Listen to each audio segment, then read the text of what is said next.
আচ্ছা, এবার হলো 1-2 নম্বর অঙ্কটা, 16.1-এর ক্লাস 8-এর 16.1-এর 2 নম্বর অঙ্ক, এই অঙ্কটা। তো এই অঙ্কটাকে আমি যেহেতু এখানে আঁকানোর সেরকম কিছু নেই, তো আমি এই ছবিটা দেখি করে দিচ্ছি অঙ্কটা। তো এই ছবিটাতে কি আছে? ত্রিভুজ PQR আছে, যার মধ্যে কোণ P যোগ কোণ Q যোগ কোণ R সমান আমি লিখতে পারি 180 ডিগ্রি। মেন এটা কেন লিখছি আমি? কারণ আমি এই কোণটাকে বের করতে চাই। কোণ কিউটাকে আমি বের করব। কিউটা কত? তো পি এর মান দেওয়া আছে 50 ডিগ্রি, কিউটা বের করতে হবে, আর আর হলো 60 ডিগ্রি। তো এটা সব মিলে হলো আমার 180 ডিগ্রি। তাহলে কোণ কিউ হলো 180 বিয়োগ 50 বিয়োগ 60, এদিকে চলে আসলো। তো কিউ তাহলে 5, 6, 7, 8, 130 বিয়োগ 60, তাহলে কিউ সমান 70 ডিগ্রি। কিউ সমান আমার 70 ডিগ্রি বেরিয়ে গেল। এবার কিউ যখন আমার 70 ডিগ্রি বেরিয়ে গেল, এবার ত্রিভুজ QST, এই ত্রিভুজে বা SQT যে কেউ লিখতে পারে, QST, এই ত্রিভুজে এই কোণটা আমি বের করব। তো অ্যাঙ্গেল SQT, এই কোণটা SQT, এই কোণটার কি হচ্ছে?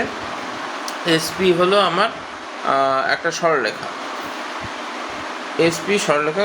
আচ্ছা, ত্রিভুজ এখানটা দরকার নেই।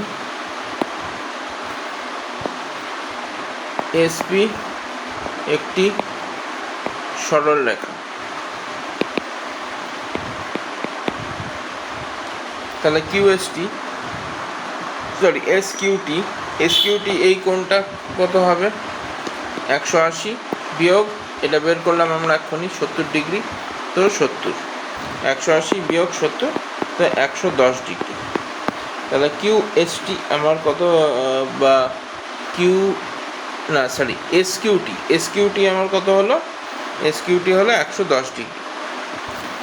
এবার QST, এই কোণটা হলো আমার, QST হলো 30 ডিগ্রি, QST 30 ডিগ্রি। তাহলে QTS, এবার QTS কোণটা বের করব। QTS কোণটা 180 বিয়োগ 110 যোগ 30, তাহলে 180 বিয়োগ 140 মানে 40 ডিগ্রি। QTS কোণটা, এই কোণটা হলো 140 ডিগ্রি, খালি 40 ডিগ্রি। তাহলে বাকি এই যে QR একটি সরলরেখা,